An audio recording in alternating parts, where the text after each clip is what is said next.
Here we Hey, go. Tom. Hey, how you Hey, doing? there he is. You see, I'm all blurred as well, so I've got slightly weird kind of artifacts of blurriness going on. I think it's just natural. Well, Anyway. that's good. I didn't get much sleep last night, and I'm starting to go, oh, I'm already blurring. Yeah, exactly. Yeah, this is what you can see behind me is what I can see all the time at the moment.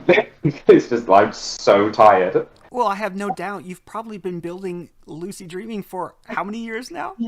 It's we started it about 2 years ago, so it's not been like a really super long project from that point of view.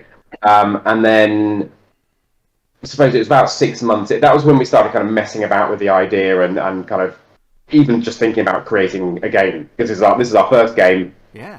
So it was at that point it was looking at different game engines and different styles and actually just the idea of concepts like what potentially could we do. And then we had a few months of kind of working on I suppose it was a demo. I didn't intend it to be a demo at the time. I started just building a game and just kind of throwing some stuff at it. And then we got to a point where we thought, well, we'll do a Kickstarter campaign. A few other devs were doing that. Seemed to be sort of a valid way of kind of earning some cash up front to try and fund it. So we kind of had this thing that I built that I got it from kind of like the start of the game to a point where I was sort of happy with that. For a demo, it was kind of representative of what the game mechanics would be. So I thought, okay, that could be the demo. Let's kind of put that out there, and I sent it to a few people to test, and it was about 2 hours long. So it was huge. Yeah. And I'm there going, I kind of felt that a demo had to at least, I felt like it had to at least get her to a point where she's dreaming, and then the idea of kind of dream control, which is kind of one of the main mechanics in the game, that I felt like I had to introduce that in order for people to kind of fully understand what the concept of the game was and kind of buy into it. And in order to get it to that point, there needs to be like a sort of enough of an introduction and that sort of thing. So it was about 2 hours long, and I started then playing a couple of other demos from other devs at the time, like the Prim demo I know Jonas is going to be on later. And all the way along, I've been kind of chatting to Jonas. He kind of reached out to me very early on and said, "Hey, I'm building a game too." And we were both at the time we were both using the same game engine, so we've kind of had a bit of a kind of discourse for the last couple of years. But I played his demo. I played the Prim demo, and it's 10, 15 minutes, I think. Like I managed Sure, to yeah. I mean, to be fair, I kind of did it relatively quickly, and to be fair, Jonas completely like owned my demo like in like about 15 minutes as well. And so far he as a tester, he's on the full game. He's got the fastest time as well. He's like a point-and-click machine. But I'm there kind of playing his demo and going. I played it for like 15 minutes, and that was perfect. It was adequate. I still want more. I absolutely get the characters. I get the aesthetic. I get the tone. That's all I need. So then kind of thought, well, I've got this 2 hours of gameplay. Rather than putting that out as the demo, I'll bank that. That can be the first 2 hours of the game, which it was supposed to be anyway. And then in about over the period of about a week, I basically created a whole new demo, which was just sort of 15 minutes long. It just had a little kind of fetch quest puzzle, and that's the one that people have it's been out there and people have played.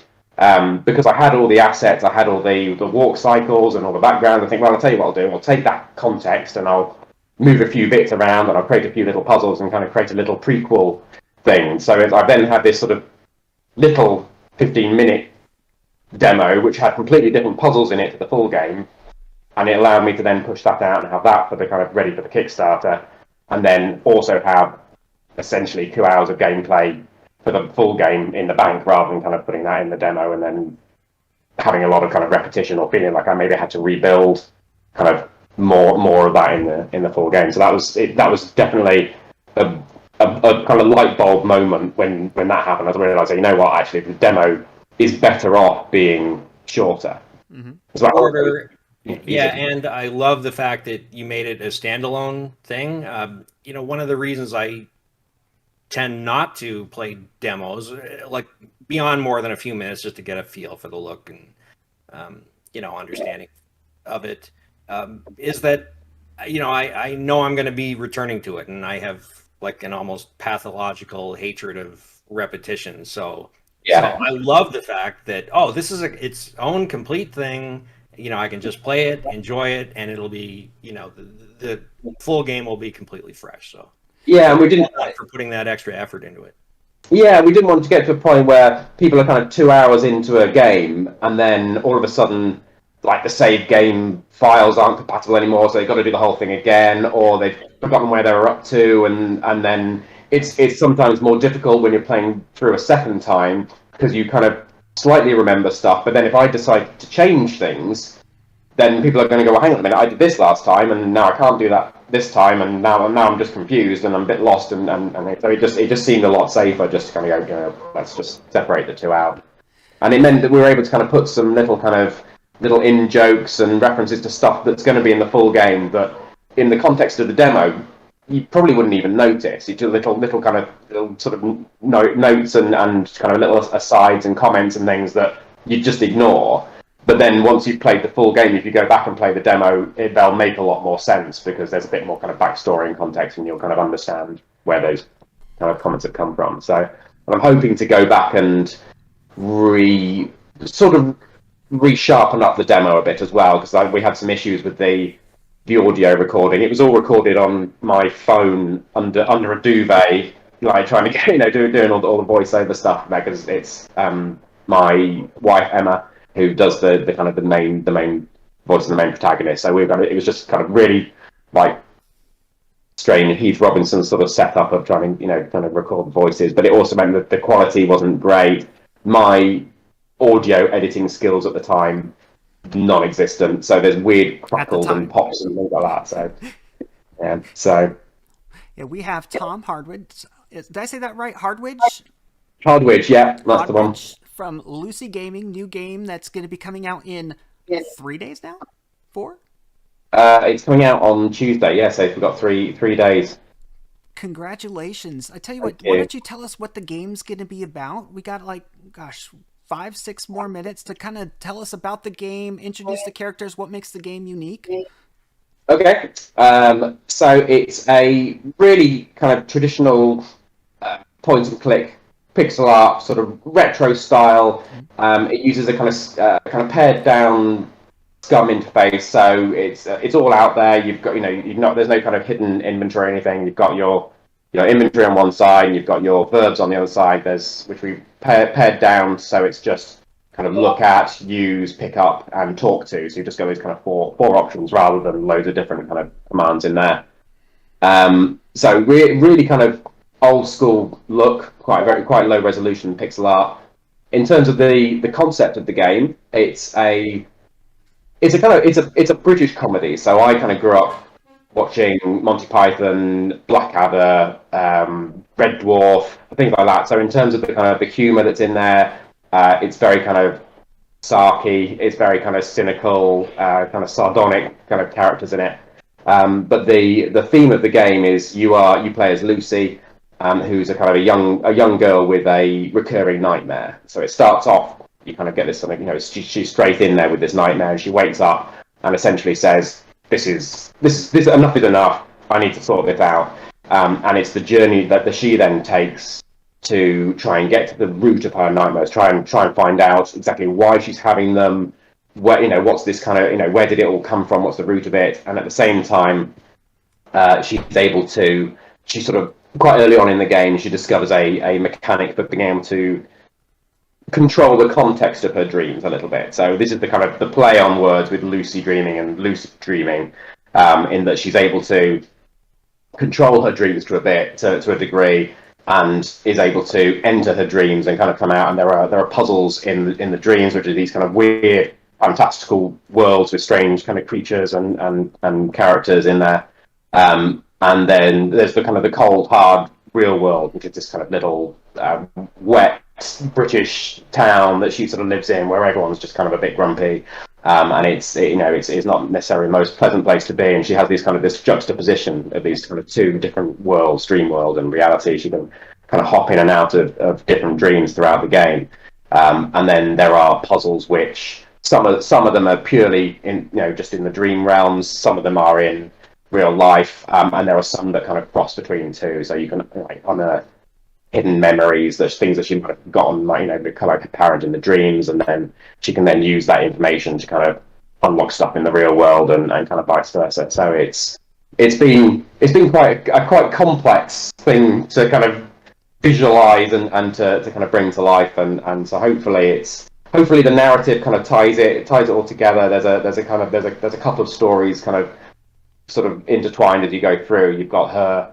sort of mindful journey of trying to kind of control her dreams, and then also kind of discovering the past and how that kind of links in as well, and kind of how that intertwines with kind of the whole of the town and her family, and this kind of big sort of story kind of running through it. So that was the probably slightly too long elevator pitch, I suppose. Oh no, that's great. In fact, I was going to tell Jack, this is the kind of guest that I like to interview. This is fantastic because he's passionate about it. He talks, he gets his information, and we don't actually have to lead him at all. This is incredible.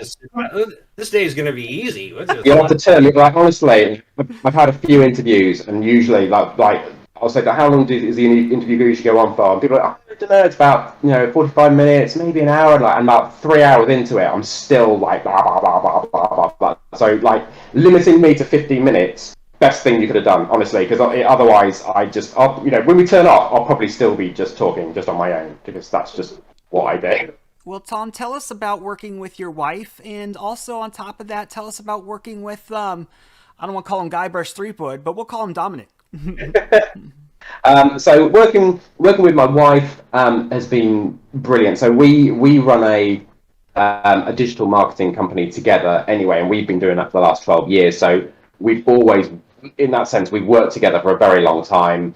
Our skills and our way of working complement each other brilliantly. It's it just works. So having her kind of being able to kind of be involved, and she being a sounding board throughout the whole process.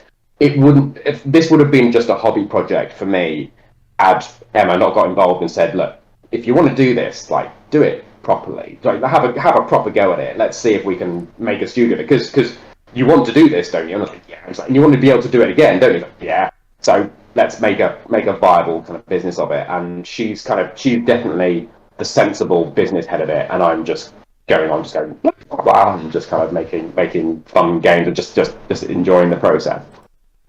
So that's been brilliant. Obviously, her doing the voices, she's absolutely nailed it, and she's cheap. You can't deny it. You've got when we've got a limited kind of Kickstarter budget to work with, being able to save thousands of pounds on voiceovers means we're able to then invest that in other things like music and localization and other bits and pieces, marketing and other stuff that we need to do. In terms of working with Dominic, that's quite a long story. It's been a long. We got involved with him really early on. So before the Kickstarter, I kind of sounded him out about it, and then as soon as we hit we had a stretch goal, which was voiceovers, and as soon as we hit that, I immediately kind of sent him an email and said, right, I want to do this. And then it wasn't until probably over a year later that we finally got through all of the paperwork that needed to be got through, the kind of union paperwork for the Screen Actors Guild, SAG-AFTRA. And whenever anyone kind of approaches Dominic on Twitter, and you can go through his kind of history, and everyone say, "Hey, would you do a voiceover for me?" And he's always like, "Yeah, absolutely, I'd love to." Has to go through the union. Has to be, he's a proper Boy Scout in that respect, and and we're the same. We everything needs to be above board to the letter, and he's the same. So Emma's used to dealing with that kind of paperwork. Brilliant. I didn't have to do it. She did a fantastic job. Gradually, we had to work out US payroll and pension contributions and just loads of stuff that we've never done before. Real learning curve. But he's an absolute legend. He's just the nice. I mean, anyone who's ever seen him interviewed or had a kind of an exchange with him will know he's so intelligent. He's so conscientious and so professional. He's just just an all-round amazing human being. We feel so lucky to have been involved with him. And as soon as we kind of had those initial conversations, any kind of doubts we had of kind of maybe whether it was worth getting involved and what the hassle was going to be, we're just like, we've got to work with him because he's just lovely. He's just a lovely person to be collaborating with. He's really nice guy. So we've probably got a few more minutes now because our next guest hasn't arrived just yet. But let me ask you, I'm going to get you uncomfortable. We're going to all get a little uncomfortable here. Oh, right, okay. So you're telling your wife, say, okay, you have to say this line. Was there any arguments going on? Was there any, oh, do it again. No, I did it right. I didn't actually have, there are only, no, not really. I didn't have to direct Emma much at all. The main reason being the whole of the script, because I'm kind of writing it, is written in my tone of voice. It's very much my sense of humor. Even like the turns of phrase that are used in there, if there was some kind of strange kind of, British idioms and things like that I will use just generally. That's kind of how I talk. It's how I write. So because that's how we interact with each other and we talk to each other on a day-to-day basis, she knows how that line should be delivered. She knows what the time is like. She's really funny anyway. She's a genuinely funny, so she understands that for the delivery. And there's only been a handful of lines, really. I mean, bear in mind, she's recorded over 6,000 lines of dialogue for it. And there probably you have to count on one, maybe two hands, how many times we've had to re-record a line purely because the emphasis was slightly wrong. Because there's a limited amount of context that she's got. She played through the game before doing it, and that really, really helped because we had it just as a text version that she was able to kind of she knew what most of the context was. But sometimes you'd get a line that's kind of in this spreadsheet that's spit out by the game engine, and it's like just I think there's one bit where she said like, I have a pound. It's like in a pound coin money, and she said, and I think she said like, I have a pound, whether it should be, well, she says like, I have a pound, and it should have been, I have a pound, and it's like, it's like, it's nitpicking, the way it's tiny little things, and it was just a few of those, re-recorded those, and just, I mean, a lot of the time, we've had to do a bit of tidying up where I've had to adjust the text afterwards, because when she's delivered lines, she's said it slightly differently, but that, as far as I'm concerned, means that the way she said it is more natural and more correct. So I would rather rewrite, unless it really misses a nuance that's important to the narrative of the game. I'd rather rewrite the text to fit her more natural delivery of a line. So if it didn't need an extra the or an and or something in it, and she read it more succinctly, then that's what stays. Because as long as the meaning of the line is the same, I'd rather it was more natural. That's awesome. So the game's going to be coming out on Tuesday. Yep. How is have people been clamoring for it? Because I've seen it. It looks amazing. I don't know, because I have no real context as to what's normal and what's good. Like, we've got what I would consider to be an okay number of wish lists on Steam. It's not amazing. It's not stratospheric. It's okay. But also, it's something I don't really have any kind of context. I don't know whether we're going to launch on Tuesday just to the sound of crickets and it just be silence and nobody, and we're just going to see like, oh, well, 3 people have bought it. Oh, that's good. Or whether we're going to go and we're going to see. I would hope for more than that. I have no expectations whatsoever. I'm sort of preparing myself for the worst, and then I'll be delighted if it's any better than that. We're in a really nice position financially with it, where we are, because we're self-publishing, we don't have any additional kind of fees being taken off. Initially we haven't got publishers to pay, initially from sales. We've also had, because we've had the Kickstarter funds, we've been able to fund it up front, so that essentially almost works like pre-orders, really. So we've had that, and because I'm doing all of the artwork and all of the writing and all of the design and all of the dev, and Emma's done the voiceovers, our overheads are comparatively ridiculously low compared to an awful lot of other, indie dev studios kind of out there. So we're in a really good position that we realise that where it's paid for itself, and it's paid. I mean, obviously, like the amount of time, if I'd actually charged a decent hourly rate for my time, it obviously hasn't paid for itself, but it was a passion project. I was always going to spend that amount of time on it. So to be able to monetize it at all is surreal and amazing. So we're not reliant on recouping money through sales. So although we are doing our best to kind of push it out there and promote it as much as we can, we're also not kind of panicking that we've got to reach a certain amount of sales, or we've got other people relying on us. We don't have any other employees who are relying on us, or other, servicing things. So it's. I want it to be obviously an amazing success. I just want people to enjoy it. Actually, more than anything else, I'm not motivated by money on this at all. I just want people to enjoy it, and I know not everyone's going to enjoy it. Everybody has different tastes, and I'm sure the reviews will be varied and across a whole spectrum of thumbs up and thumbs down, and everyone's got will have an opinion on it. I just hope more people enjoy it than hate it. That's my wish. Yeah, and I think generally speaking they will. You can tell when there's a lot of love and passion and skill that goes into a game, and that just sort of oozed out of every pore of the demo. It may be retro, but it's a gorgeous looking game. Or I should say, it may be. We need a new name instead of retro, like modern retro. Yeah. It's got that influence, and yet it's still. To me, it still looked quite modern. It's pixel art.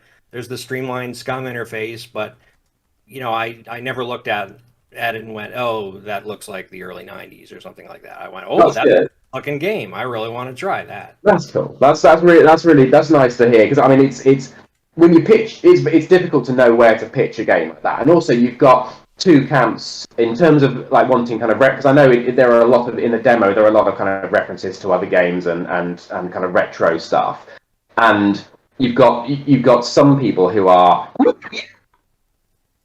why did you put a reference to this? Why did you put a tentacle in here? Why did you put a pirate in here? And you've got other people who are just like, yawn. This is another game that references it. So we've tried to make that sort of contextually aware. So Lucy's character is like a retrophile. So the reason there are those things in there are because that's something that she likes as a character. It's not, it's not just in there for no reason whatsoever. It's kind of like slightly retrofitted in there, but there is at least reason for it. And she's kind of always a little bit sarcastic about why these things are there. And we don't even know what this is. And there's stuff in like one of the kind of the charity shop kind of Fritz store thing. There's like old adventure games in there and stuff that she gets kind of reference, but a lot of them aren't. A lot of the things that are referenced are kind of a bit like cheap copies. You know what I mean? They're not the actual thing. They're just some kind of non-IP infringing pirate doll, or something. And so and also once you get out of her bedroom, which is where the main kind of starting focal point of the game is, obviously being around dreams, and in the demo, once you get out of there, I've definitely tempered down the amount of kind of references and stuff. There are kind of, there are things sort of hidden around, but it's not as kind of in your face as it was in the demo. And that's something that I've kind of learned as I've gone through, is actually, I've got that out of my system now, and I've put all the references in. Like, brilliant. Okay, I've had my little say. I've had my little geek out, and now we can move on. So when you decided to make your game, you told yourself, okay, my name's Tom. I'm going to make a game. I want my game to be pixel-based. Is that what you said? Did you go in thinking, okay, the fad right now, I don't want to call it a fad, but the of the industry right now is going back to pixel. Is that a choice, or is it just convenient? It's a convenience, and it's also this, in terms of an industry, when I started making this, actually not when I started making a few little adventure games, I actually built a couple using, I programmed my own like web-based point-and-click engine, and the reason I did that was because I didn't even realize that other people were making indie adventure games. I didn't have a Steam account. I didn't really play any games really. I haven't really played. I played some of the Telltale games, but I think those are the only games really, apart from some on console, that I've played since the mid to late 90s, because I've just been doing other stuff. I've never been a big gamer. So when I started thinking I'm going to make a game, it's like, well, I want to make it pixel art because that's what reminds me of when I was younger and what I played. And it was because it was a personal project. That's how it started off. That's just what I wanted to build. I just felt like that was the aesthetic that I was used to. And it wasn't until I started getting involved with the kind of the wider indie game community. I'd never heard of indie games or indie gamers, like indie developers. I'd never heard of Twitch. I'd never heard of game engines. I didn't know what I was making was a game engine until people asked me what engine I used, and I have no idea what you're talking. I'd never heard of game jams. And I complete novice, knew nothing about the industry. So also had this sort of imposter syndrome, and kind of felt like I didn't want to be kind of arrogant. Like I'd suddenly kind of popped up and gone, "Hey, I'm going to make a point-and-click adventure game." I hadn't realised that, like, for decades, people have been making point-and-click games.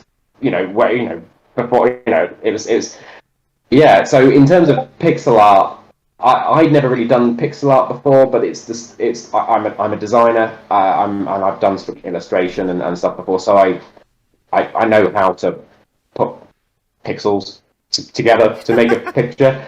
So I just kind of started playing with it, and that's just I just sort of kind of learned a couple of little techniques in Photoshop. It's all done in Photoshop.